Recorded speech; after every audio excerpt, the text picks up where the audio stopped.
Olá, pessoal! Sejam todos bem-vindos ao Clube Criminal, nosso podcast diário, que nessa terceira temporada acontece segunda e quarta-feira. Não está acontecendo mais todo dia, mas você pode acompanhar o replay pelo Spotify. Se você está ouvindo pelo Spotify, você tem a possibilidade de vir aqui ao vivo e acompanhar com a gente pelo Instagram. Para você que já está aí e não sabe o que é, coloca aqui para mim nos comentários, para você que está acompanhando ao vivo. Não sei o que está acontecendo, Rodrigo, não sei o que é isso. Esse aqui é o Podcast Clube Criminal, hoje comigo, Rodrigo Alvarez, defensor público há mais de 10 mil anos, para responder as suas perguntas aqui. E eu já vou começar com a primeira pergunta que tá por aqui. MP só tem testemunhas para embasar condenação. Testemunha não arrolada pelo MP no 402. Na primeira fase, depoimento contraditório. Após pregão, melhor impugnar para sepultar a oitiva ou deixar ser ouvida para desmascará-la? Eu não entendi aqui, me parece que você está no rito do tribunal do júri, né? Que tem a fase do 422. Pelo que eu entendi, então, aqui, só tem testemunhas para embasar a condenação lá no plenário do júri, né? Se está na fase 422, é tribunal do júri por aqui. Então, na primeira fase, tem depoimentos contraditórios dela. Após o pregão, tá, vamos lá. Tribunal do Júri, a especialidade é do João Ricardo, já ele tá chegando por aqui, aí quando ele chegar, ele já tá até pedindo, ele já me ajuda a responder essa pergunta, que eu acho que ela é interessantíssima, e João Ricardo Batista, especialista que pode falar melhor para você do que eu. Tá aí o homem do júri, João Ricardo Batista. Fala, João. Fala, Rodrigo. Tô aqui com a tela, isso, destravou, ainda bem. Chegamos ao podcast, né? Já começou, Rodrigo? Você já começou a gravar? Já sim. Beleza. Eu estava com um pequeno problema para entrar aqui, estava aqui tentando entrar e não conseguia. Vamos lá. Manda pergunta aí, Rodrigo. Primeiramente, bom dia a todos. Fico feliz demais com a presença de todos vocês. Vamos para mais um podcast Clube Criminal. Rodrigo, qual a pergunta? 422, qual que é a discussão?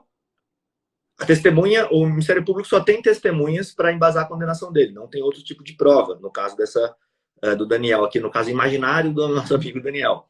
E aí, os depoimentos foram contraditórios lá na primeira fase do júri. E após o pregão, ninguém foi arrolado, pelo que eu entendi aqui, no 422. Após o pregão, ele quer saber se é melhor impugnar para sepultar a oitiva ou deixar ser ouvida para desmascará-la. Vamos lá. Olha, tema interessantíssimo. Eu vou falar para vocês uma mudança de entendimento que eu tive. Teve um momento na minha jornada no júri que eu entendi da seguinte maneira. Fala, Thiago. Seja muito bem-vindo. Eu entendi da seguinte maneira. Poxa, a prova testemunhal da primeira fase já foi produzida. Ela já é favorável. Por que eu vou submeter essa prova que já é favorável a um risco no plenário dessa pessoa mudar o depoimento, dessa pessoa distorcer o depoimento, se contradizer no que foi dito? Então, isso é o que eu pensava até então. E aí, na maioria das vezes, eu evitava ouvir a testemunha em plenário quando o seu depoimento já era favorável em juízo. Então, eu pegava aquele vídeo, apresentava essa parte para os jurados e fazia o júri. Isso dá muito certo, claro, porque a prova é favorável. Agora, quando eu descobri que a inquirição, a produção real na frente do jurado, aquela produção de prova que acontece ali, olho no olho, ela tem um valor probatório muito maior. E o contrário também. Quando você, frente a uma testemunha de acusação, você consegue de alguma maneira descredibilizar aquele depoimento, deixando claro ali na frente dos jurados que o que a testemunha está dizendo é totalmente contrário do que foi dito na fase de instrução, você pega e faz essa contradição e fala, peraí, qual o nível de credibilidade? Essa testemunha ela é digna de fé? Ela é digna de crença? Não. Então, a primeira coisa que eu te digo é, se for para correr o risco, que seja para conseguir um resultado positivo. Então, primeira avaliação é, vale a pena levar a testemunha para o plenário? Ok. Se não, deixa só a prova já produzida. No seu caso, eu acho que vale a pena sim. O jurado não se convence, é nulidade, é porque não arrolou. O jurado quer saber da produção de prova, é da verdade. E aí, quando você traz isso para o júri e produz essa prova, seja prova favorável à defesa ou descredibilizando uma prova acusatória, você também está muito bem. Lembrando que, para o jurado, não tem uma valoração de prova. Peraí, laudo vale mais que depoimento, o depoimento é frágil. Não. Para o jurado, ele está vendo ali a testemunha falando, poxa, eu fiz um júri agora, que um dos jurados, depois do júri, me falou, o depoimento dessa testemunha em nada, para mim é a mesma coisa, porque eu não acreditei em nada do que ela disse. E aquilo dali fundamentou a decisão do jurado. Inclusive, era o Ministério Público fazendo perguntas para uma testemunha e não tinha nenhum valor probatório para o jurado. Então, aquilo dali para o jurado tem muito valor. E aí é tudo... Tem júri que se decide na inquirição de testemunhas. Eu já vi jurado falando para mim. Falar, olha, a minha decisão já estava tomada depois do interrogatório. Ou seja, inquiriu-se primeiro a vítima, que é a primeira a ser ouvida, depois as testemunhas, interrogou o réu e o jurado já estava convencido. Então, saiba dar o devido valor à produção probatória em plenário. Ela é fundamental, fulcral. Em alguns momentos é o maior risco que você corre no plenário, mas, de igual modo, é um dos principais momentos para convencimento do jurado. Inclusive, já teve caso meu, acho que estou falando até demais, Rodrigo, desculpa. Teve caso meu, onde o promotor interpelou a minha inquirição pedindo excelência. O advogado está antecipando os debates. Ou seja, quantas e quantas vezes é nas perguntas que a pergunta é mais comprida, que a pergunta sustenta-se já uma tese, sustenta-se uma opinião. Muitas vezes, a gente pode fazer aqui um podcast só de inquirição de testemunhas, porque é um tema sensacional. De fato, é a habilidade do tribuno não só para sustentar, para ser um orador, mas também para ser um inquiridor, para saber inquirir, saber extrair da prova testemunhal tudo aquilo que a gente necessita para a defesa do cliente. Exatamente, João. Eu vejo muito na inquirição normal também, né, no dia a dia da gente ouvir testemunha, essa mesma colocação. Porque às vezes a gente vai querer confirmar aquela contradição da testemunha, mostrar que ela está sendo contraditória, e a gente abre uma possibilidade para que ela justifique a contradição dela, para que ela explique o que aconteceu. E às vezes a gente vai piorar. Então é um caminho muito tortuoso. Se for no tribunal do júri, é interessante você ver e começar espalhar isso, vamos dizer assim, para o jurado perceber que aquela testemunha cada hora fala uma coisa. Então, você me abriu muitos olhos para isso também, João. Achei uma coisa muito legal que eu passei a utilizar nos poucos júris que eu ainda faço hoje em dia, foi esse pensamento diferenciado. Como o jurado vai interpretar essa minha atitude durante o processo. E você imagina como o jurado vai interpretar aquela testemunha que falou uma coisa na polícia, falou outra coisa em juízo, sentou ali na frente dele e está falando uma terceira coisa. Ele está tentando justificar algo e você vai perguntar para ele, peraí, mas na polícia você falou que era dia. Em juízo você falou que era noite. E agora você está falando que é à tarde? Onde você está mentindo? Esse tipo de pergunta, claro, que vai falar, para tudo. E o juiz às vezes vai te interromper, vai falar assim, não faz esse tipo de pergunta porque você está induzindo a testemunha, doutor, você está indo longe demais, mas é preciso fazer isso, tá? É preciso ser um pouco mais veemente na hora de você fazer e inquirir uma testemunha em juízo, porque isso conta lá para o jurado. Agora, você vai inquirir um policial lá em juízo, que já falou a primeira versão dele ali, está se contradizendo, está deixando o rastro da contradição dentro do processo dele. Aí você vai perguntar para ele, não, peraí, aqui você falou que era tarde, agora você está falando que é à noite. Aí ele vai virar para você e vai falar assim, não, doutor, é que era tardezinha. Era entre o final da tarde e o começo da noite. Por isso que eu estou falando para você que a luz estava um pouco mais fraca. Mas eu confirmo o que eu falei lá na delegacia.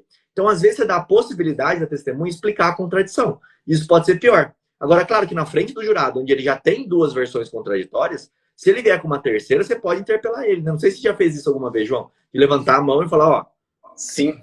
Sim, Rodrigo. Inclusive, assim, esse ponto que você falou é fundamental, uma coisa que você está falando que você aprendeu comigo. Agora eu vou falar uma coisa que eu aprendi com você. Que é estratégia de inquirição e que ontem eu usei numa instrução de júri. Ontem. Vamos lá, pessoal. Tem um negócio que chama double bind, que é a possibilidade de você não dar escolha de resposta para quem está sendo inquirido. Imagina você fazer uma pergunta onde a única resposta é aquela que você precisa. Olha só a sacada, tá? Não vou falar que é do caso de ontem. Caso hipotético. Eu quero provar duas coisas na minha inquirição. Primeira, que a vítima fazia uso frequente de drogas. E depois, que quando ela usava drogas, ela ficava agressiva. Tá? Duas coisas que eu quero provar. Se eu fizer a pergunta que dá que dá duas margens de resposta, por exemplo, a vítima usava drogas? Qual que é a resposta? É sim ou não. Se eu perguntar, a vítima era agressiva quando usava drogas? A resposta é sim ou não. Olha a pergunta que eu fiz na inquirição. Não, desculpa, que um amigo meu fez numa inquirição uma vez aí. Quando a vítima usava drogas, ela ficava agressiva só com o acusado ou com todo mundo?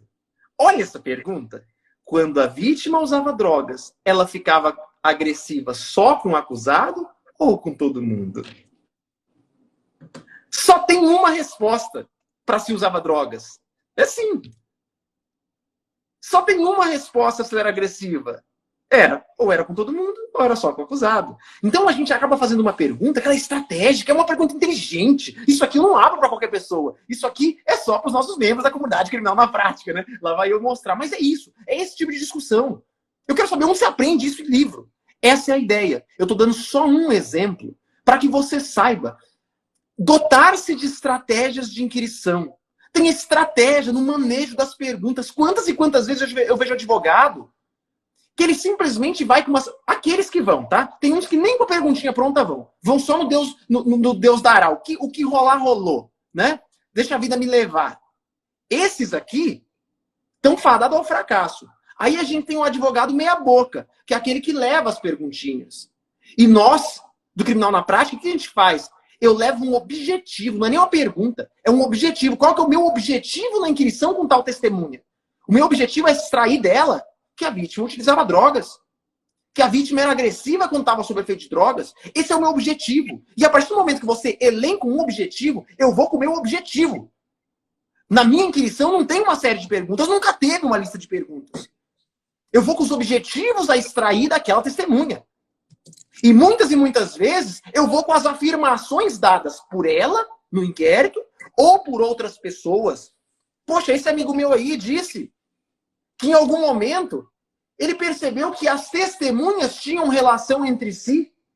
E muitas vezes a testemunha, entre se descredibilizar alguém que é amigo dela, da testemunha, a despeito da verdade, ela fica para se proteger. E aí, às vezes, a pergunta pode começar: fulana de tal, entre aspas, amiga sua, que já depois, em sede de juízo, afirmou tal coisa. A senhora concorda ou discorda com as afirmações? A senhora presenciou os fatos narrados pela outra testemunha que você conhece?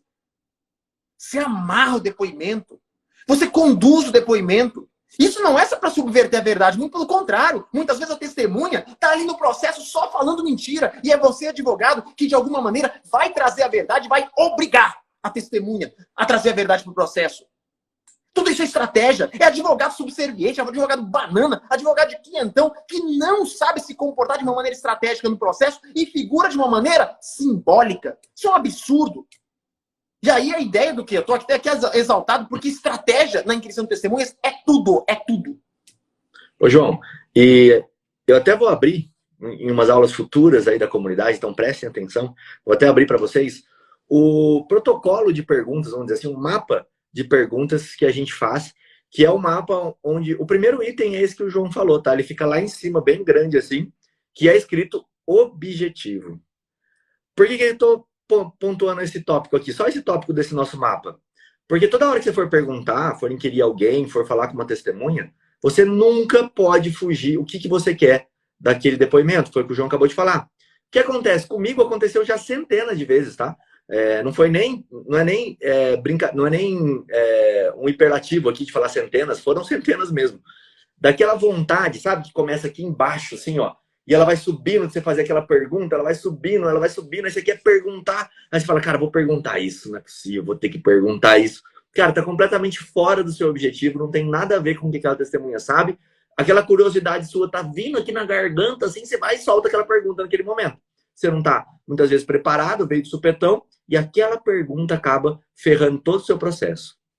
Pode falar, João. Rodrigo, aí uma sacada, isso aí vale para audiência, vale para júri, tá? Skinner diz que o autocontrole é a capacidade do interlocutor de dominar o seu próprio ambiente. Olha que pesada essa informação. Skinner diz que o autocontrole é a capacidade do interlocutor de dominar o seu ambiente.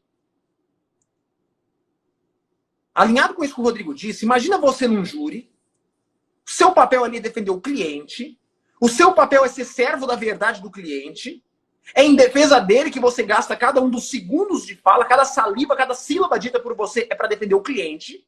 E aí vem o promotor, percebendo que você não tem autocontrole, percebendo que você é nervosinho, esquentadinho, que você, entre aspas, não tem sangue de barata, e ele te acusa diretamente Advogado de bandido.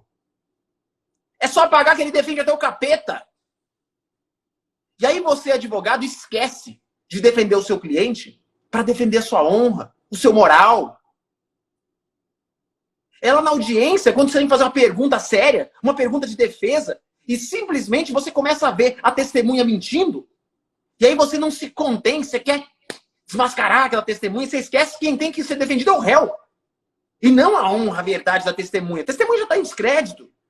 E aí o advogado simplesmente ele não tem o autocontrole para prestar atenção no munus que ele está ali munido naquela hora. Que é para defender o cliente. Agora, vamos analisar uma coisa. O promotor te incomodou, te ofendeu, te cutucou. Aí você, com autocontrole, em vez de se submeter exatamente ao que ele quer te desestabilizar, você, como diz Skinner, com autocontrole, domina o ambiente e escolhe racionalmente, não impulsivamente, não como um animal. Você escolhe racionalmente, de forma inteligível, qual será a sua conduta, qual será a sua reação, qual será o seu comportamento proveniente daquela provocação dele. E aí, em vez de ser um escravo da estratégia do promotor, simplesmente você vai dominar o ambiente. E muitas vezes você encara o promotor na condição de vítima. Doutor, eu não sei o que te leva a proferir tantas agressões, a deixar a sociedade indefesa nesses minutos que o senhor me agrediu verbalmente e esqueceu de um processo que busca justiça. Aonde que tem justiça em tantos xingamentos, em tantas agressões? O senhor pensa de mim? Não faz diferença nenhuma para esse processo. Eu conheço a minha moral, eu não preciso provar os meus valores para o senhor. Agora, uma coisa que tem que ser provada e que não ficou aqui é a culpa do réu. Em vez de o senhor gastar tempo me criticando, o senhor deveria gastar tempo em arrumar prova para esse processo, coisa que não tem. É sempre assim. Quando não tem prova, quando o réu é inocente, esperneia-se, tenta de todas as maneiras fazer um show aqui para que o jurado caia nesse engodo e condene o inocente. Então você vê, poxa, eu poderia dar chilique, ficar bravo, acusar de volta. Então, na verdade, no final das contas, quando a gente tem autocontrole para dominar as nossas emoções, a gente acaba sendo o protagonista do ambiente. A gente acaba não sendo escravo dos nossos sentimentos, das nossas raivas, dos nossos impulsos. Então, esse ponto ele é nevrálgico, ele é muito importante para audiências, para inquirição, para júri. Toda vez que o advogado tiver num conflito entre as suas emoções, entre os seus sentimentos, os seus anseios e as pretensões defensivas do cliente, a defesa do cliente, sempre é o cliente que deve prevalecer e nunca a vontade do advogado. Acho que me delonguei aqui. Obrigado, Augusto, pela presença. Esse cara que é um gigante. Obrigado. Feliz demais por ver ele aqui conosco. Bom dia, Augusto. Bom dia, João. Bom dia, Rodrigo. Coisa boa. Estava aqui assistindo. E é impossível ouvir o relato do João Ricardo e não sentir a dor que a gente sente diariamente. Parece estratégia, né? Eu peguei o papo aqui pelo meio, mas só da perolação aqui do João Ricardo, já entendi o contexto da indignação. E a gente sofre muito isso, né, João? A gente teve, inclusive, um júri que eu fui assistir o João e pude assistir isso claramente. Ele foi de uma sabedoria peculiar que já lhe é, né? Mas foi de uma sabedoria ali naquele momento de entender as emoções do promotor, que estavam fazendo aquilo para agredir os advogados, para, de alguma forma, tirar a atenção da prova do processo. E ele saiu muito bem, ele pegou a carteira da OAB dele, tirou e falou: doutor, olha aqui a minha OAB. Se esse cliente realmente fosse o que o senhor está falando, se fosse essa situação, ele teria ido lá no Mato Grosso do Sul contratar esse advogado aqui, e com muita elegância, com muita sabedoria. E a gente enfrenta muito isso, e nessa questão, inclusive, eu estava sentado e tinha sido advogado do réu anteriormente, e ele começou a me atacar com uma covardia tremenda. Eu não tinha direito à palavra. E aí o João Ricardo segurou, não fez o aparte. Quando entrou já falando: doutor, eu me segurei aqui todos os minutos, querendo fazer uma parte, mas eu me controlei, porque eu tenho certeza que o senhor vai ter a mesma lealdade que eu tive com Vossa Excelência. O senhor vai deixar eu falar e vai deixar eu apresentar a prova. Foi sensacional, João. Não sei se eu te falei isso pessoalmente, mas eu vibrei ali com a sua inteligência emocional naquele dia. Obrigado, meu amigo. Inclusive, assim, o Augusto já presenciou eu falando, dando uma mini palestrinha sobre inteligência emocional, sobre vieses de comportamento, né, sobre autocontrole e tal. Então, o Augusto, ele presenciou isso. Inclusive, Augusto, depois eu vou fazer uma ligação para te falar sobre esse caso aí. Nós estamos na iminência de ter uma reviravolta. Show de bola. E olha só, Guto, a gente estava falando aqui antes também sobre a questão das perguntas, né? A primeira pergunta que apareceu aqui hoje, nós estamos fazendo perguntas e respostas, foi sobre a necessidade de deixar uma testemunha ser inquirida em tribunal do júri. Ela não foi arrolada pelo promotor, mas foi lá para ser ouvida. E ela é uma testemunha bem contraditória, já deu 2 ou 3 depoimentos contraditórios. Se isso seria ou não conveniente. O João está explicando, né? E foi chegando até a inteligência emocional aqui. E aí eu queria colocar um ponto que eu acho muito interessante, poucos advogados utilizam, que é isso aqui, ó. Deixa eu ver se vocês conseguem ver aí, ó. Galera que está aqui acompanhando a gente, vocês sabem aonde está escrito isso aqui, ó? Usar da palavra pela ordem. Vocês sabem aonde está escrito isso aqui? O João sabe, ó, ele tá ali, querendo falar. Vou deixar o pessoal comentando aí, mas está escrito lá no Estatuto da OAB, tá? Essa é uma prerrogativa que você, advogado, tem.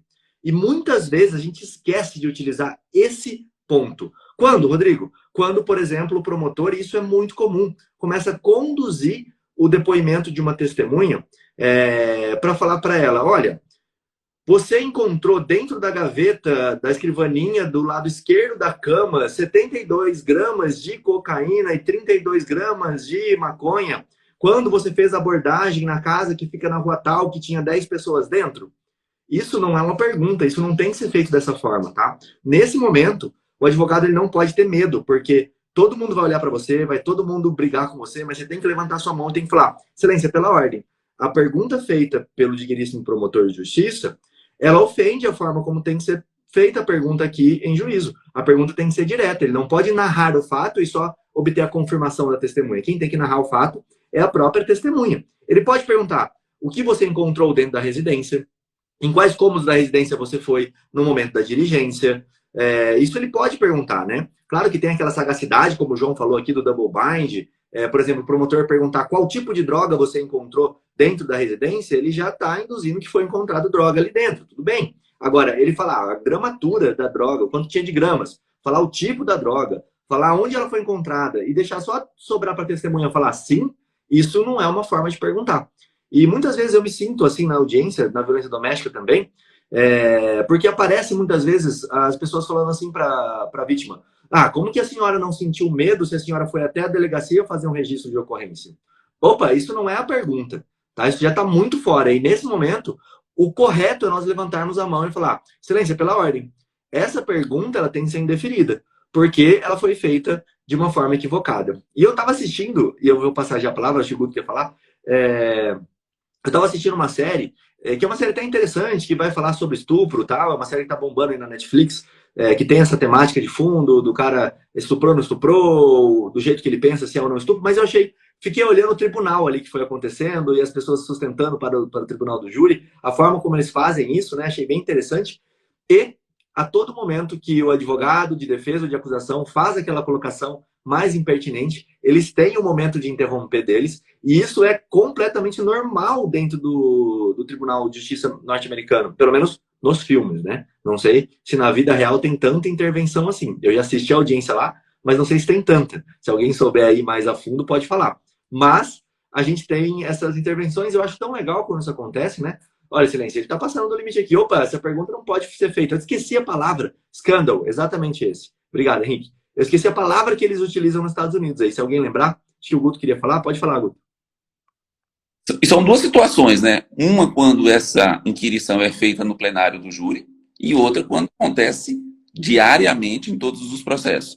Eu recordo que um monge estava fazendo uma audiência na Justiça Federal e a advogada do Correio ela fez uma pergunta, né? E o juiz indeferiu a pergunta. Falou, doutor, eu indefiro a sua pergunta, está indeferida. E não justificou. E ela falou, doutor, eu gostaria de constar assim ata. Ele falou, doutor, está sendo gravado. A senhora pode continuar. E ficou ali um debate ali, se tinha que constar em ata, se não tinha, estava sendo gravado. Mas o fato é que, claramente, todas as demais perguntas que ela ia fazendo, ele falava assim, doutora, está indeferida a vossa pergunta, porque a senhora não está fazendo da forma correta. Aí, olha, a senhora não está fazendo da forma correta. Dessa forma de induzir, em tese, a pergunta, né? Doutora, está indeferido, foi indeferido. Eu fui contando depois, quando fui fazer os memoriais, foram 16 perguntas indeferidas por conta da advogada, por ele falar que ela não estava fazendo da forma correta. Então, só que o que aconteceu? Depois que terminou toda a inquirição, o Ministério Público terminou as inquirições dele também, o juiz foi fazer perguntas para esclarecer. E aí, eu até fiz esse compilado depois. A Siri está querendo falar aqui. Eu fiz esse compilado depois, que aí ele fazia as perguntas exatamente como o advogado tinha feito. O costume, sabe assim, agora eu vou me policiar para não deixar acontecer isso. Mas, deixa a boca torta, ele fez as mesmas perguntas da mesma forma que a advogada fez. Então, eu até separei isso lá na mentoria, eu mostrei na parte de inquirição, falei, olha só, como que é. E aí tem um grande problema quando é no tribunal do júri, porque você tem jurados leigos ali, e não entender, às vezes, dos jurados, falou, mas eu queria esclarecimento disso daí. E você não está entendendo, você fica como um chato, como uma forma de perguntar. Então, o saber usar o pela ordem ali no tribunal do júri é muito interessante. Eu costumo fazer da seguinte forma, eu falo assim, excelência, pela ordem? Pois não, doutor, né? Pois não, doutor. Eu gostaria que fosse que o Ministério Público não narrasse o fato para a testemunha, porque os jurados, eles precisam entender o que a testemunha sabe. A gente precisa entender, que os jurados entendam, a gente sabe o que foi aprendido, por exemplo, na casa, na diligência, no momento da reconstituição do crime. Nós que tivemos acesso ao processo, nós que tivemos acesso a toda a instrução criminal, nós sabemos. Mas para o jurado é importante, para formar o conhecimento dele, que a pergunta seja direta e sem narrar o que tem, para a gente saber exatamente o que ele viu, o que ele ouviu, e se ele sabe de ouvir dizer ou se realmente ele estava presente. Então, eu tenho tomado esse cuidado de, quando ser no plenário do júri, focar um pouco mais no jurado e falar assim, ó, o jurado, ele quer saber o que a testemunha sabe, não o que foi narrado, o que ele lembra. Ele só pesar se essa lembrança dele parcial é plausível ou não, especialmente porque depois a gente vai ter um interrogatório do réu também. E quando é o interrogatório do réu, as perguntas são extremamente diretas, extremamente... não deixa ele narrar o fato, é simplesmente sempre o contraditando. Ah, você está dizendo isso, mas e aquilo? O senhor está dizendo isso. É só observar a forma que é inquirido as testemunhas e a forma que é inquirido o interrogatório do réu na maneira de perguntar. E essa divisão a gente também vê muito clara, né, quando a gente está olhando a inquirição dos policiais e a inquirição da defesa. Eu não sei por aí como é que tem sido feito, mas aqui em São Paulo, é em via de regra. O promotor não pergunta para as testemunhas, o juiz começa perguntando, e quando a testemunha da defesa, ele já fala, doutor, a testemunha da defesa pode começar as perguntas. E eu tenho me insurgido contra isso. Mas por quê? Dá a impressão que o réu, a testemunha da defesa vai falar é sem valor, ou é de pouca importância, e aí o advogado pode perguntar direto. Mas da acusação, não, eu quero perguntar primeiro. Então, eu tenho me insurgido com relação a isso, e usando realmente a palavra pela ordem, e é importante usar a palavra pela ordem. Esses dias eu interrompi uma audiência sem usar a palavra pela ordem, e tomei um toco do promotor, e com razão. Ele falou, doutor, o senhor está me interrompendo, o senhor está sendo sem educação, o senhor não pediu pela ordem. Eu falei, excelência, de fato, eu não pedi, peço aqui desculpas, e a partir de agora usarei o pela ordem. Então, também é importante entender que quando você usa o pela ordem, você está sendo elegante, você está dentro dos ditames da lei. Então, não tem como o magistrado falar, não, é uma questão de ordem, e tem que dar a palavra. E eu tenho... começou agora as audiências mistas, algumas presenciais, outras virtuais, e o meu receio de voltar para as presenciais é justamente aquele abuso que a gente via, que tinha um quebra-pau terrível durante a audiência, na ata constava 2 linhas, não retratava o que realmente... Então, eu estou sopesando muito se eu estou manifestando pelas audiências ainda da forma virtual, que eu acho que traz uma segurança um pouco maior para o tribunal, na forma de analisar o que realmente aconteceu na audiência, sem interrupções. Show de bola, Rodrigo. Com relação a esse tema, eu quero trazer 2 pontuações simples e rápidas, tá? Primeiro, artigo 213, que diz que é vedado a testemunha dar suas impressões pessoais. Então, primeira sacada minha. A pergunta começou com, pela sua experiência. Putz, pela ordem. Pela sua impressão, a impressão que você teve no caso. Acabou, entendeu? A testemunha, ela relata o que ela viu ou o que ela sabe. Ah, fiquei sabendo de tal pessoa. É um fato. Ela conta o que ela conhece. Ela é uma testemunha direta, indireta. A gente já tem, na comunidade a gente tem aula sobre isso aí também, inclusive. Né? Tem uma aula no módulo de instrução e julgamento, tem aula inteira sobre isso. Sobre modalidade de testemunha, como fazer perguntas para testemunhas. Mas o artigo 213 ele é claro. O juiz não permitirá que a testemunha manifeste as suas impressões pessoais. Então, primeira coisa, começou o promotor, começou qualquer advogado, perguntar pela sua impressão, pela sua experiência, o senhor acha que começou perguntas desse tipo, é pela ordem e excelência e vai pedir o indeferimento. Segunda pontuação objetiva. O advogado vai ficar atento quando a pergunta não é pergunta. Tá? Por quê? Isso pode acontecer na testemunha e no interrogatório. Primeira hipótese é quando o Rodrigo está falando. Faz-se uma afirmação enorme para que, de alguma maneira, a testemunha só diga sim ou não. Então, quem está fazendo uma afirmação é quem está inquirindo. E a testemunha só confirma. Então, ali é momento de produção probatória, não de confirmação de elemento inquisitivo já produzido. Tá? Para o interrogatório, aí tem uma sacada interessante com relação a esse segundo ponto, pergunta que não é pergunta. Poxa, quantas e quantas vezes o inquiridor, aquela pessoa que está inquirindo, ela simplesmente começa a conversar com a testemunha. E o papel dela não é ficar batendo papo ali na audiência. E às vezes esse batendo papo é um bate-papo descredibilizante. O senhor estava no momento dos fatos? Sim. Foi o senhor que começou... Essas afirmações são verdadeiras? O senhor deu disparo? Sim. Por que o senhor deu disparo? Porque eu estava em legítima defesa. O senhor está querendo dizer que o senhor dá um tiro na nuca do cara e está em legítima defesa? Tá vendo? Essa pergunta ela é descredibilizante. Ela não está perguntando nada. Ela só está descredibilizando. Você vem falar uma que você é inocente aqui? Eu já vi, juro que aconteceu isso. Promotor extremamente deselegante. Promotor que subverte a própria atuação.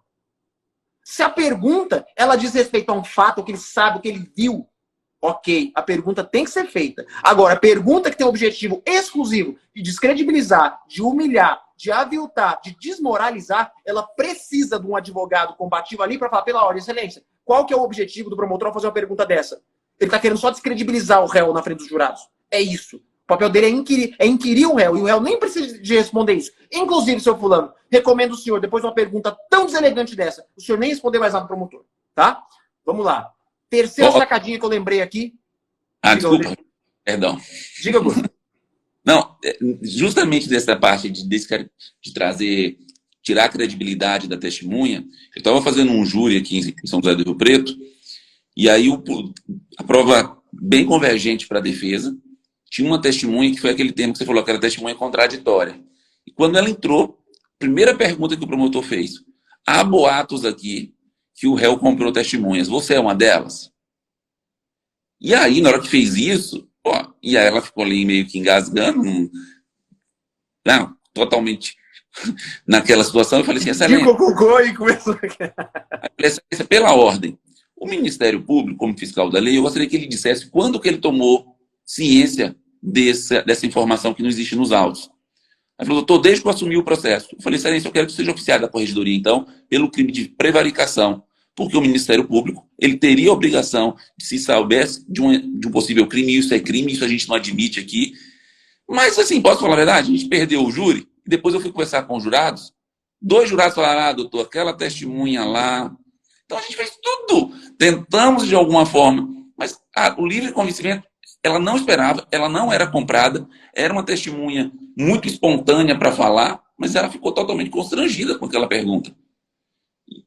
E ele oficiou e ele não abriu inquérito para apurar o crime. Então, assim, eles usam isso como estratégia mesmo. Ele sabia que não era comprado, ele sabia que não tinha nada daquilo, mas infelizmente... Era com o objetivo de descredibilização, né?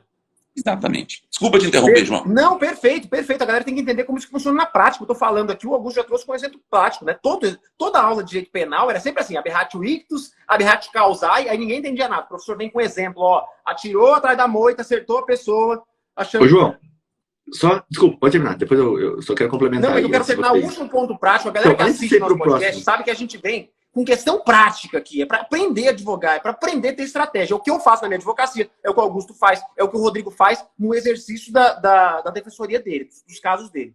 Só Última sacadinha com relação... Peraí, porque tem a ver com o que você falou agora. Deixa eu só dar uma complementadinha e você vai para a terceira. Segura um pouco aí. Tem a ver com o que o Guto estava falando aqui. Que é o seguinte, hoje em dia nós temos a lei, pela ordem, verdade, Vinícius me lembrou bem aqui, ó. Pela ordem, esqueci de falar o pela ordem aqui. A Lei Mari Ferrer trouxe o artigo 400A. Tá? No 400A, ele vai falar sobre a responsabilidade de todo mundo ali presente, inclusive do promotor, inclusive sua como advogado, de manter, até vou ler aqui, ó, a integridade física e psicológica da vítima.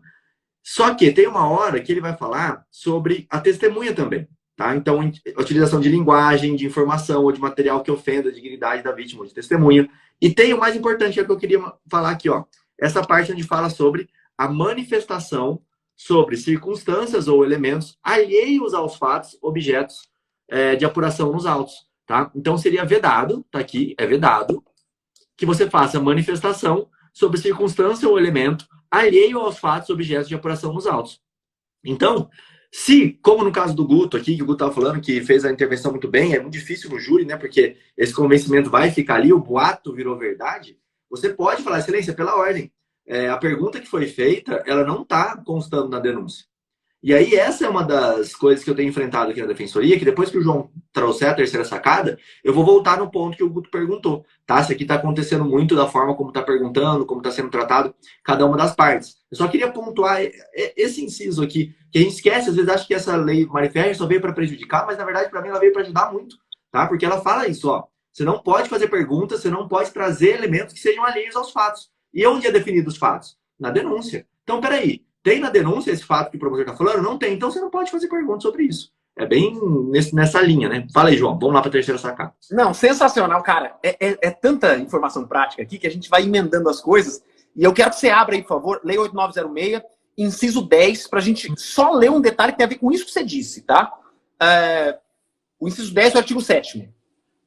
É justamente pela ordem. Olha que interessante. Esse pela ordem, ele não é a bel prazer, tá? Olha o final do que diz ali. Primeiro, fala que pela ordem ela é uma intervenção sumária para. Então, pela ordem não é para qualquer coisa. É para esclarecer dúvida, equívoco ou modificar, replicar as acusações e censuras que lhe foram feitas. Promotor, te cutucou no júri, na audiência, é replicar a acusação. É censurar aquela acusação. Poxa, a testemunha ou o promotor fez uma pergunta, que daquela pergunta surgiu um equívoco, uma informação errada. Daquilo dali surgiu uma dúvida que faz com que o jurado fique boiando ali, não precisa esperar no seu momento. O pela ordem é para isso. Então, leiam e entendam. É uma intervenção sumária, é para entrar no meio de voadora, e dentro dessa intervenção sumária, ela só se admite mediante prévio dizer do palavra pela ordem, e é para essas hipóteses específicas. Agora vamos para a terceira hipótese, tá? Vamos lá. A terceira sacadinha prática que eu estava dando. A primeira é quando o inquiridor, quem está inquirindo, ele busca da testemunha as impressões pessoais dela. O que você acha, pela sua experiência, qual o seu sentimento, o que o senhor achou na hora, o senhor acha que ele ia matar? Começou com isso aí, é pela ordem. Depois, a gente falou sobre as perguntas que não são perguntas, tá? Perguntas que visam, de alguma maneira, descredibilizar o acusado ou que ficam ali só para atacar e ofender ele. E a terceira hipótese, a terceira sacadinha, são hipóteses onde a própria testemunha, sem ser perguntada, ela traz as impressões pessoais dela. E aí eu vou falar quando isso acontece. Geralmente, são testemunhas que fazem parte dos quadros de segurança pública. Vai inquirir um delegado. Vai inquirir um policial. Parece que é uma extensão da acusação. Por quê? Primeiro, poxa, ele é o responsável, ele é o condutor, ele é o responsável pelo flagrante. Você acha que ele vai trazer alguma informação que descredibiliza o próprio trabalho dele? E às vezes você pergunta uma pergunta objetiva, e daquela pergunta objetiva vira uma conversa, vira uma sustentação oral da testemunha para acusar o acusado. E quantas vezes, eu antes de fazer a pergunta, aprendi isso com o Rodrigo, inclusive, antes de fazer a pergunta, senhor fulano de tal, espero do senhor uma resposta objetiva. Ou senhor fulano de tal, aconteceu isso ou aconteceu aquilo? E aí eu pergunto, e quando ele, aconteceu isso, mas... Obrigado, já satisfeito. próxima pergunta é o seguinte, tal. Então, a gente precisa buscar de uma testemunha que quer, aquela testemunha que você percebe que ela está no afã de esclarecer as suas impressões. Não, é pela minha experiência, eu acho que ele não sei o quê, porque quando ele saiu correndo, aí a gente acabou fazendo tal coisa, porque pela minha experiência, é o tipo de traficante, é o tipo de gente que está ali na sociedade fazendo isso. Pelas outras vezes que eu passei ali, eu vi os amigos dele fazendo a mesma conduta criminosa. Se ele está com... Você viu às vezes eles utilizando até termos jurídicos. E note, o seu papel ali é defender, eu não estou sugestionando nada de equivocado. Eu só tô, de alguma maneira, explanando como é uma estratégia de defesa viável, lícita, legal, para que você extraia da testemunha os elementos que você precisa para defender o seu cliente. Porque, de igual modo, você vai ter do outro lado, pela paridade de armas, um acusador que vai extrair os elementos necessários para acusar o seu cliente. E não é você, com a sua pergunta, que vai trazer lastro, subsídio, supedâneo acusatório. Então, atente-se a isso, tá? Terceira sacada é buscar daquelas testemunhas que você sabe que vão inevitavelmente dar suas impressões pessoais ou vão, de alguma maneira, tentar credibilizar algum elemento que já é acusatório durante o processo, você vai buscar respostas objetivas. Sempre no sim ou não, aconteceu, não aconteceu, foi assim, foi assado com o final. Aí deixa eu puxar esse ponto se o Guto quiser comentar alguma coisa, senão depois eu já vou direto para a pergunta dele ali.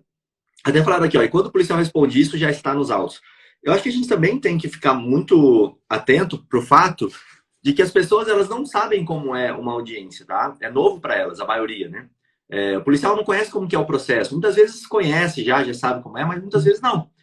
Principalmente testemunha que não é policial. Então, às vezes, você tem que explicar. Tá? Às vezes a pessoa vai querer bater boca com você, que o João estava falando lá no começo, e ela não sabe como que é o decorrer ali da audiência. Então você tem que conduzir e explicar. Se o policial fala isso aí já está dentro do processo.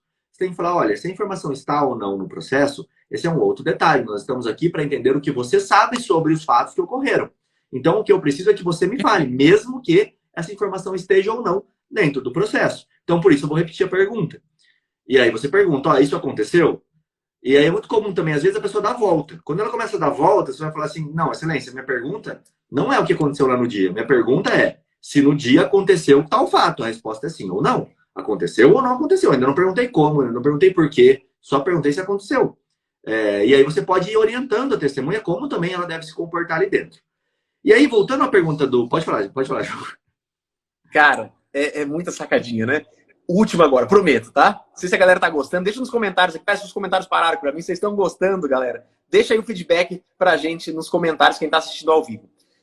Outra coisa, pessoal. Aconteceu uma vez comigo aí, de uma testemunha. Eu sempre, em alguns tipos de crimes, que a gente vê que a testemunha, de alguma maneira, ela não chega a ser informante, mas ela tem um vínculo afetivo com alguma das partes. E eu, algumas vezes, antes de fazer as perguntas, quando eu percebo isso, eu geralmente advirto a testemunha. Eu falo, olha, nós estamos aqui a buscar a mesma verdade. Muito embora eu esteja em defesa do acusado, as perguntas são todas para buscar a verdade do que aconteceu. Então não estranhe se alguma pergunta você achar que ela é impertinente para o fato, mas elas são, de alguma maneira, relacionadas com o fato para a gente encontrar essa verdade, ok? Aí eu faço essa afirmação, geralmente a testemunha se desarma ali, ela fala, poxa, peraí, a pergunta, por mais estranha, por mais digamos assim, diferente que seja essa pergunta, ela está aí no intuito de dizer a verdade. E eu falo ainda para a testemunha, você não tem o que esconder, né? Você está aqui compromissada com a verdade, tenho certeza que você vai falar a verdade, não tem medo de falar a verdade. Eu falo assim, a testemunha, é verdade, pode perguntar o que for que eu falo a verdade. Então parece que a gente tira um bloqueio. Isso é uma estratégia que eu uso, uma sacada que você pode utilizar nas suas inquirições todas, para plenário, para instrução e tal. Já vi juiz me elogiar, inclusive, porque fica aquele climão, né? Você defendendo o acusado, muitas vezes algum parente da vítima ali depondo, eles já ficam todos assim receosos em cada pergunta, e fazendo essa abordagem inicial, você já tira aquele bloqueio. Beleza. Aconteceu uma vez eu falar isso, a testemunha falou, não, se eu achar que é impertinente, eu não vou responder, não. A testemunha falou desse jeito. E aí, é nesse momento que, com muita educação, falou, olha, o juiz vai depois explicar melhor essa situação, mas você está aqui compromissado com a verdade, você precisa responder todas as perguntas que forem feitas, exceto aquelas que forem deferidas pelo magistrado. Então tenha tranquilidade, que eu sou um advogado que advoga há bastante tempo, em nenhum momento eu vou te expor, você vai se sentir muito confortável. Essa aqui é só uma conversa inicial para a gente começar a fazer perguntas e a todo momento, aquele juiz ali, e o juiz fica só olhando assim, ó, tudo assustado. O juiz, ele tá atento. Se a minha pergunta ela não for necessária, ele vai indeferir a minha pergunta. E aí, ao final da inquirição, a testemunha, depois dessa DRzinha ali no começo da audiência, respondeu tudo, consegui tirar aquele bloqueio inicial que tinha, né, a testemunha toda ressabiada, e ao final ainda falei, viu que eu te falei que ia ser tranquilo? Falei desse jeito, na frente do juiz. E a testemunha deu um sorrisinho para mim, né? Então você vê, na verdade, a gente cria, às vezes, uma áurea, um ambiente pesado na audiência, que a gente pode muito bem conseguir todos os nossos objetivos, do jeito que o Augusto muito bem me conhece, o Rodrigo também, com tranquilidade, com cordialidade, com elegância, com simpatia, né? Saindo bem quisto de um ato. Eu acho que esse, às vezes, é o maior desafio que o advogado tem. Tá ali, brigando, combatendo, mas não tá agredindo ninguém, nem testemunha, nem juiz, nem promotor, nem ninguém. Eu coloquei aqui, ó, até a Matrix, que é o João, desvendando a Matrix, ó. O João consegue ler as linhas do processo aqui. Não sei se todo mundo aí é do tempo da Matrix, mas João, olha esses codiguinhos aqui e vê as sacadas dele. É incrível. Bom, vamos voltar para aquele ponto que o Augusto falou.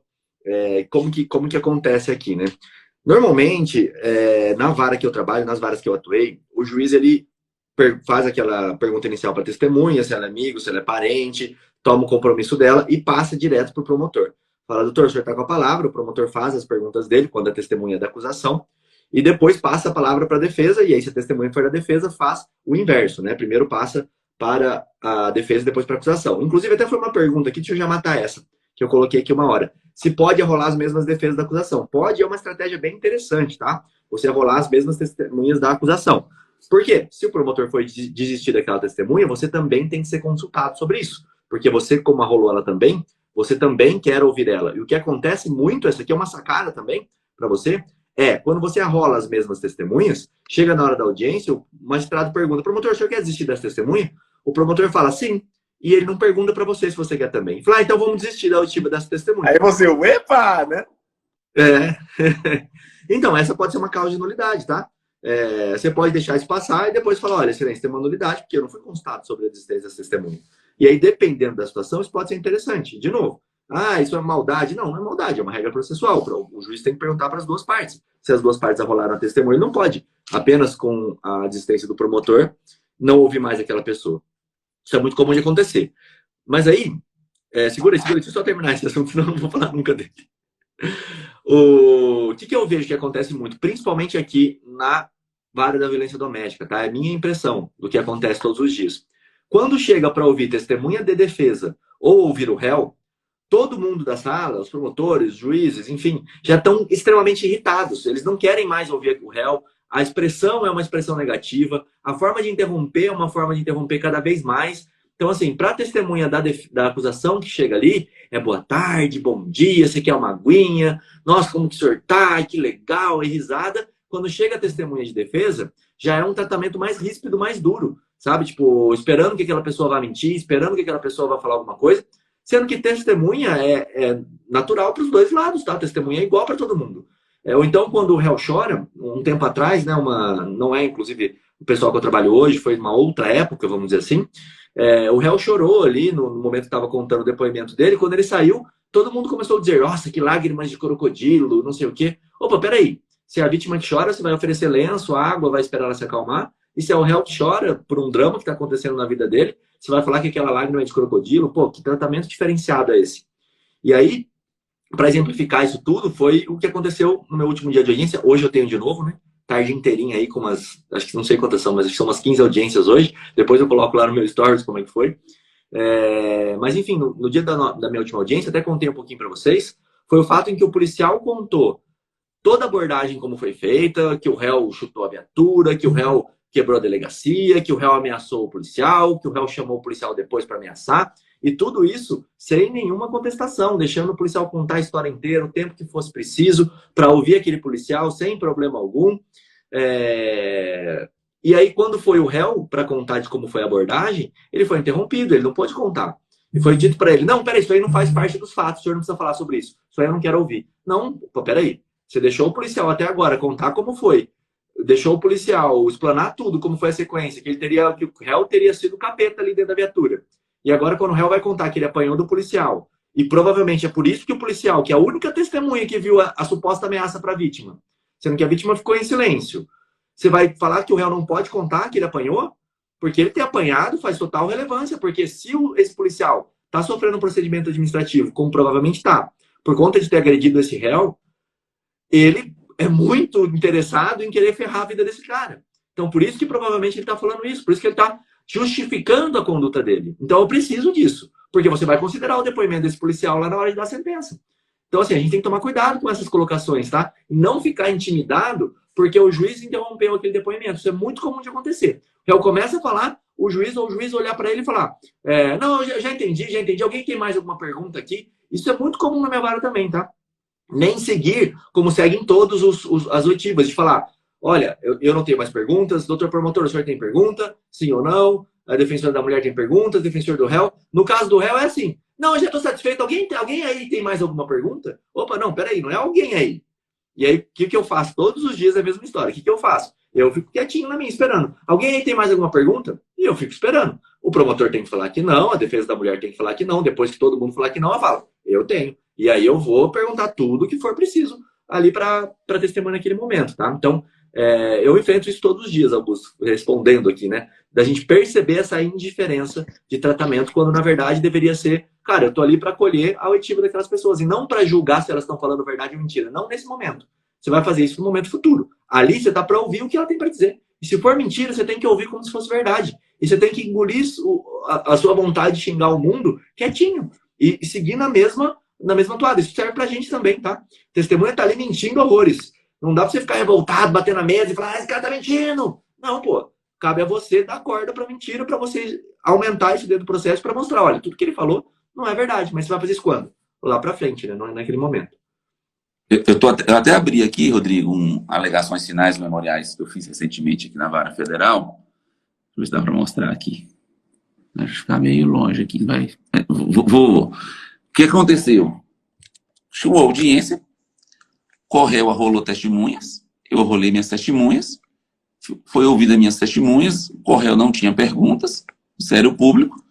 Quando foi a vez de ouvir as testemunhas do Corréu, terminou de fazer as perguntas, ele passou a palavra diretamente para o Ministério Público.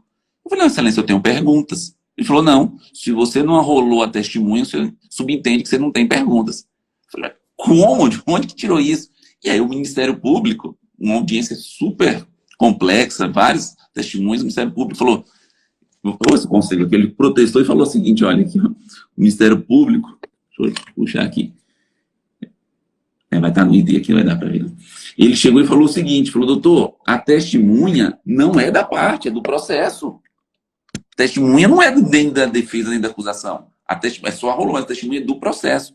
Doutor, está mantido o indeferimento. O senhor tem mais alguma tem perguntas? E eu fui constando em todas as 4 testemunhas. Está para a sentença desde... Deixa eu ver quando que eu apresentei as alegações finais. Desde dia 10 de dezembro de 2021. E eu estou esperando para ver o que ele vai fazer para fundamentar uma coisa dessa. E outro segundo absurdo. Eu que falei, doutor, já que o senhor não está permitindo fazer perguntas, eu gostaria então que o senhor perguntasse só se a assinatura do documento que eu juntei hoje, se é da testemunha. Doutor, esse documento o senhor já tinha antes da defesa preliminar, da resposta à acusação? Eu falei, já. Então não posso utilizar porque os documentos têm que ser juntados, os que o senhor já tinha têm que ser juntados com a resposta à acusação. Eu falei, gente, é show de horrores. Show de horrores. E isso numa vara federal, num processo super complexo, atitudes como essa. Por quê? Porque os documentos favoreciam a defesa, favoreciam a tese da defesa, eram claros e pertinentes as perguntas que iriam ser feitas. E, coincidentemente, olha o que aconteceu. Não se encerrou a instrução, porque faltaram 2 testemunhas. Quando foi na segunda audiência, ele abriu a vista. Abriu a palavra para poder fazer perguntas do Corréu, da testemunha que tinha faltado. Aí eu falei, aí ficou mais claro ainda a ilegalidade. Então, isso que o Rodrigo falou é bem interessante, porque às vezes a gente fica revoltado com aquela situação. E aí volta naquele primeiro ponto lá, a inteligência, olha lá.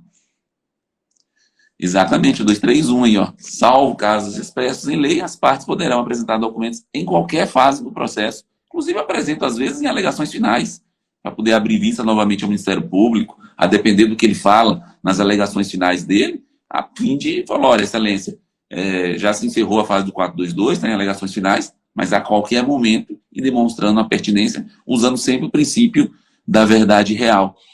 Então, é importante a gente entender isso da inteligência emocional, e na hora que fez aquilo, eu falei, olha, o réu está solto, o processo é do ano, olha o ano que é o processo, é recente, 2020, mas os fatos são bem antigos, é um processo de sonegação, de lavagem também.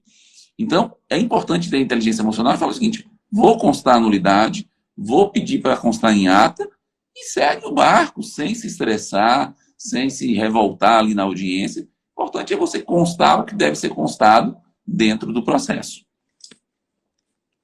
Show de bola. Daí já até colocou aqui, ó, falando que ele apresentou uma alegações finais, onde a magistrada suspendeu a audiência porque apresentamos uma prova durante a audiência e a inquirida confirmou aquela prova que foi apresentada. Documento pode ser juntado ao processo em qualquer fase processual, inclusive durante a audiência, tá? E isso vale para o Ministério Público também. A única coisa que tem que acontecer é permitir o contraditório à outra parte. Claro que eu estou no meio de uma audiência, fulano de tal quer juntar um documento ali no meio da audiência. Isso pode acontecer? Pode, mas também é meu direito, seja promotor quanto defesa, né, principalmente se o promotor for juntar ali, dá para você falar, excelência, então eu quero que seja aberto vista desse documento que vai ser juntado agora, que a gente suspenda a audiência aqui, para que eu possa tomar conhecimento dessa prova que foi juntada, e aí se eu entender que existe algum outro pergunta a fazer, algum outro pedido a fazer com base nesse documento, a gente continua a audiência, ou reinquire as testemunhas, não tem problema. Pode ser juntado a qualquer momento o documento, tá? Essa é uma regra que vale para todo mundo aí. Posso juntar na apelação? Pode, qualquer momento. Não fala que é até a sentença, que é até... Não, qualquer momento processual pode juntar. Só que lembra que sempre vai existir o contraditório. Então o promotor vai ter que receber vista desse processo, ou então vai ter que deixar o promotor olhar aquele documento para poder tomar ciência do que é. Dependendo da quantidade, do tamanho do documento que você juntou, aí vai dar com o rolo, né? Fala, João. Deixa eu fazer minha meia-culpa aqui, advogado do diabo. Ai, que bonito, né? Qualquer momento eu posso juntar. Vamos ver se a galera aqui dos comentários sabe uma exceção disso, uma exceção que não pode. Vamos ver se a galera tá... Você já sabe onde que eu atuo, né? Já dá para vocês perceberem. Artigo 479. Salvo os casos... 479. 479. Vai você, bonitão, com o 231 na mão, apresentar uma prova ali no plenário. Vai lá para você ver se você não anula o seu júri. Se você, de alguma maneira, já toma um bloco do juiz. Então, 479 estabelece que, no prazo de 3 dias úteis, você precisa não só juntar no processo. Já vi advogado... Hoje eu tô cheio das estratégias, cheio dos hacks criminais, tá vendo, né, ô Rodrigo? Só da sacadinha prática.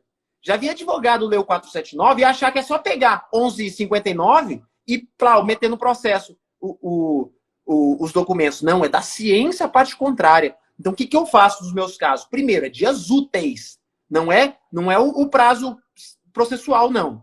Você vai contar 3 dias de folga. Exclui o dia do júri 3 dias para trás. E aí tem que dar ciência para a parte contrária. O que eu faço?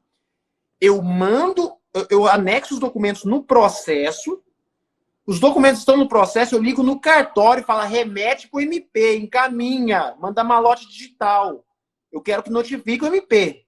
Não só isso, o que eu faço? Mando para o e-mail da promotoria, mando lá para o gabinete. E às vezes já aconteceu de eu mandar o office boy entregar lá no gabinete do promotor. Entregar o documento físico. Vai lá e protocola, dá um recebido. Vai lá, porque aí a gente tem direito de certidão e direito de protocolo. Constitucional, esse é artigo 5º da Constituição Federal. Aí, ó, não tem conversa. Ai, não sabia. Ai, não foi notificado. Você vai pegar simplesmente o seu protocolo do gabinete. Eles são obrigados a dar recebido. Leva em 2 vias, protocolo. Recebido e o dia do recebido, carimbão de quem recebeu e você apresentando lá no jato sem conversa nenhuma. E aí, mais uma estratégia, que hoje eu tô cheio da estratégia hoje, Rodrigo. Digamos que é a dúvida se tem ou não, se observou o 479 ou não. Simplesmente, quando tá muita briga nesse sentido, eu falo, doutor, peraí. O senhor está escondendo do jurado?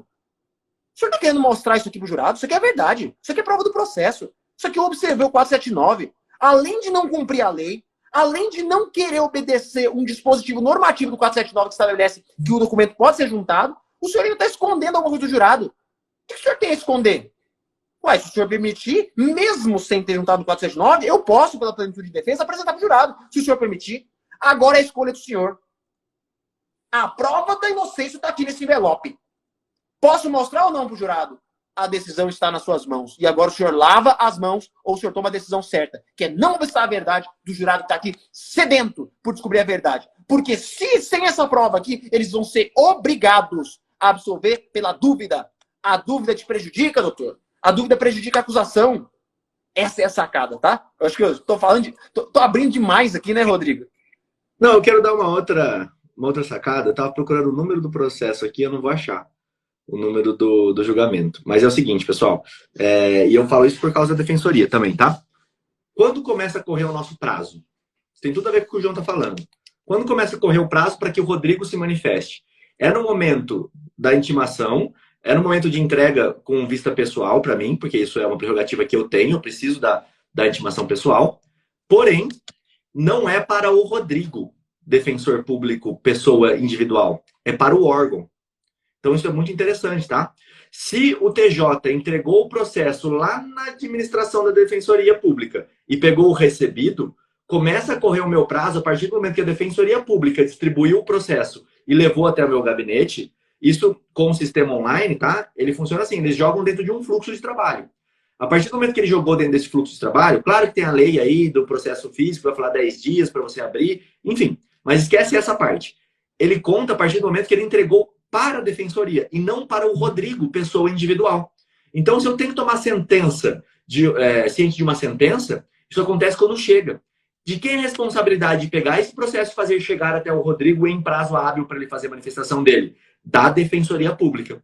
Por que eu estou te falando isso? Porque quando o João protocola lá na entrada do Ministério Público um ofício, uma intimação, uma ciência ao Ministério Público de que ele juntou um documento novo com 3 dias dentro do processo, ele não precisa entregar no gabinete do promotor específico. Ele entregando ao órgão onde o promotor trabalha, ou seja, ao Ministério Público, é dever do Ministério Público fazer com que esse ofício chegue ao promotor de justiça com o tempo que ele precisa que chegue. Tá? E aí, se você for olhar, essa é uma baita sacada para você. Se você for olhar, quando você tiver sem prazo, não vai fazer isso como estratégia processual, porque pode dar errado. Tá? Tipo, pô, apareceu um negócio para mim hoje, os 3 dias vão acontecer agora e eu preciso dar ciente para o promotor. Como é que eu faço? Simplesmente você vai correr, juntar esse documento ao processo, porque ele precisa estar juntado aos autos. Então, você vai primeiro juntar isso no processo, correndo, e depois, não é a intimação do Ministério Público, não é necessariamente o juiz que tem que intimar. A lei fala que você só tem que dar ciência à outra parte. A outra parte só tem que saber que existe esse documento juntado. Não é uma intimação, porque não é a palavra intimação. E essa ciência também não é o ato inicial do processo. É só você demonstrar que o promotor sabia. Como que você pode fazer isso? Das formas como o João falou, tá? Mandando um e-mail para a promotoria, para o gabinete do promotor, levando isso fisicamente lá no ofício e pegando o recebido. O importante é você ter o protocolo de que você entregou aquilo na recepção. Claro, você quer ser mais diligente ainda? Pede, fala que é urgente, pede para entregar no gabinete do promotor XYZ, mas entenda que... Sem esquecer a remessa do malote digital do processo. Ligar no cartório e pedir para mandar o malote digital, a remessa digital do processo. Isso aqui é muito importante também. Exato. Ó, aqui vai falar, ó, contagem dos prazos para interposição de recurso, que é um ato bem pior do que esse, inclusive, tem início no dia seguinte à data do recebimento dos autos com vista no respectivo órgão, e não quando o seu representante registra ciência no processo, tá? Então, isso é muito importante você saber, tá? Um júri recente agora, a gente tinha um assistente de acusação e ela subestabeleceu para um outro advogado para participar da audiência do júri. E aí a gente estava juntando alguns documentos, eu fiz exatamente o que o João Ricardo falou, peguei o carro, fui lá no gabinete do juiz, de promotoria, pedi para o cartório, fui lá, certifiquei, doutor, estamos juntando os documentos, mas tinha um assistente de acusação. E aí o que eu fiz? Como eu conhecia a advogada, mandei um WhatsApp, oi doutora, tudo bem? Tudo bom? Como é que vai? Tô bem. E o dia e tal? Doutora, só para dar ciência. Que maldade, que falta de só para dar ciência, eu vi que a doutora vai fazer o júri, foi subestabelecida. Eu acabei de juntar uns documentos, tá? Só para a doutora ter ciência, ela já ficou azulzinho. Ah, doutor, estou fazendo um prazo aqui, vou dar uma olhada. Eu falei, acabou, tá dado ciência.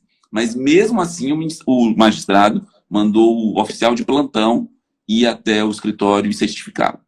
Mesmo assim, eu falei, mas eu juntei o print já no processo. Falei, olha, já dei ciência à assistência de acusação, já comuniquei o Ministério Público, mas eu quero também que seja encaminhado. É um cuidado a mais, né? Exato. E o juiz vai ter todo interesse, tá, em fazer essa intimação, porque senão ele perde o júri. E aí ele perdendo o júri, dá problema para ele, tá? Porque vamos supor que você juntou com 3 dias de antecedência, mas não foi ele que intimou. Aí vai dar aquele forfé ali dentro, pode anular o júri. Então o magistrado vai ter total interesse em fazer esse ato e lá intimar. Então fica esperto isso e pega essa dica do cafezinho. Liga pro colega, quando é um outro advogado, fala: Ô fulano, posso passar aí para tomar um café com você? Eu levo até um café, vou levar uma caixinha para você de café. Qual que é a sua máquina? Aí ele fala: não, pode vir aqui, é que nem nos Estados Unidos. Quando você chega lá, você tá lá com a sua cartinha em mãos, você fala: tá aqui, viu? Dá um recebido para mim. O que é isso, doutor? Dá uma cartinha para você, daqui a pouco você abre. Que sacanagem, Augusto. O Ministério Público um dia fez isso comigo numa audiência. A gente tinha um júri na terça-feira, e júri de terça-feira é o pior que tem, né? Para contagem desse prazo. É aquele que dá o problema, é o de terça-feira. Porque a gente pega o final de semana, vira aquele regaço. E ele estava fazendo audiência, aí o doutor falou assim: doutor, o júri de amanhã, eu juntei uns documentos, ó, tô te entregando aqui, certificando que eu juntei os documentos. Eu falei: caramba, mas aqui na audiência, eu fugindo dele de tudo que era jeito. Processo físico naquela época, né? Eu falei: me pegou no pulo, rapaz. E aí ele brincou, ele falou: doutor, o senhor pode certificar aí na ata de audiência que eu notifiquei o doutor Augusto que eu entreguei os documentos no júri? Então, assim, olha a intenção do Ministério Público, para não deixar. Consta aqui que no meio da audiência eu acabei de fazer a notificação dele que tem documentos novos juntados. E aí eu falei: mas doutor, mas eu não recebi. E foi justamente isso que ele falou: doutor, não é para você receber, é só ter ciência que tem documentos lá, dentro dos 3 dias. Aí o senhor vai lá, olha se quiser, não preciso lhe entregar esses documentos. E uma coisa que eu tenho feito também, não sei se acontece aí, isso aqui acontece muito depois do processo digital, é os investigadores analisarem o processo antes de ir para a audiência, para ver se a gente juntou algum documento ou o que a gente falou na resposta à acusação. Então, eu tenho tido aqui assim, quando tem alguns documentos que a gente quer realmente apertar a testemunha, quer contradizer a testemunha ali, eu entro na sala de audiência e falo assim: Giovana, protocola. Aí ela protocola, fala: excelência, antes de começar a audiência, eu gostaria que, da ciência, que acabei de fazer um protocolo de uma documentação, que o Ministério Público pudesse ter acesso, porque eu vou fazer a inquirição da testemunha sobre esse documento. E aí para a audiência, liga no gabinete, liga lá na secretaria: olha, vê se já deu entrada os documentos aí, porque eles têm feito isso, olhando qual que é a estratégia da defesa, analisando os documentos. Já aconteceu até de falar: nossa, doutor, o senhor está falando lá que a gente agrediu ele? Eu falei: não estou falando nada. O réu que falou, eu só estou colocando o que eu tenho de documentos. Então, é um cuidado que a gente precisa ter, essa tecnologia do processo digital, porque antigamente ele não sabia o que estava acontecendo no processo. Hoje em dia, eles olham o processo e analisam tudo. Exatamente. Pessoal, valeu, já passamos aqui de 1h10, 1h11 do nosso podcast Clube Criminal, hoje com a presença ilustre de Augusto, que acabou entrando aqui, aceitando a solicitação que eu enviei para ele gentilmente para participar com a gente. João Ricardo Batista, valeu pela presença aí. E esse que vos fala que daqui a pouco começam minhas audiências, eu tenho audiência 1h30, só que eu estou no horário de Mato Grosso do Sul. Então dá tempo de eu correr, almoçar e ir para minhas audiências aqui. Obrigado, Augusto. Valeu, João. Obrigado, gente. Valeu. Eu só quero pontuar uma coisa. A galera que está assistindo aqui, vocês viram a quantidade de sacada? Quantidade de dica prática. Eu quero perguntar para você, em que livro que está escrito isso? É só quem está aqui no Clube Criminal, é só quem está nas aulas de terça também. Acostumem-se, tá, galera? Acostumem-se. A ideia nossa é vir aqui dividir sem reserva de conhecimento e a gente não anda com gente que não é como a gente. Então você vê o Augusto tá aqui justamente porque sem reserva de conhecimento nenhuma. Trouxe sacadas valiosíssimas para você. Obrigado pela sua presença. Acostume-se. Toda segunda e quarta a gente tem o nosso podcast. Você quer ouvir os podcasts anteriores? Vai lá no Spotify, vai no YouTube, busca por Clube Criminal e não percam as aulas de terça. A aula de terça tá pancadaria de informação. É muita informação prática. A gente está acabando agora crimes de trânsito. Você não tem noção. Eu abri a minha estratégia de júri quando é dolo eventual, eu busco a desclassificação para homicídio culposo no trânsito. Eu abri todas as minhas estratégias de júri lá nas aulas gratuitas, todas as terças às 20h45. Então não percam, estejam conosco, marque na sua agenda, se condicione a toda terça-feira às 20h45, você está no YouTube do Criminal na Prática. É só lá no YouTube botar Criminal na Prática / ao vivo. Só procurar Criminal na Prática, você vai ver. Terça, 20h45, pode chover canivete, que a gente vai estar lá fazendo nossa aula de terça. Sempre os nossos alunos. E saiba que é a mesma aula que fica gravada para os nossos alunos, fica disponível para você assistir ao vivo. Valeu, até a próxima.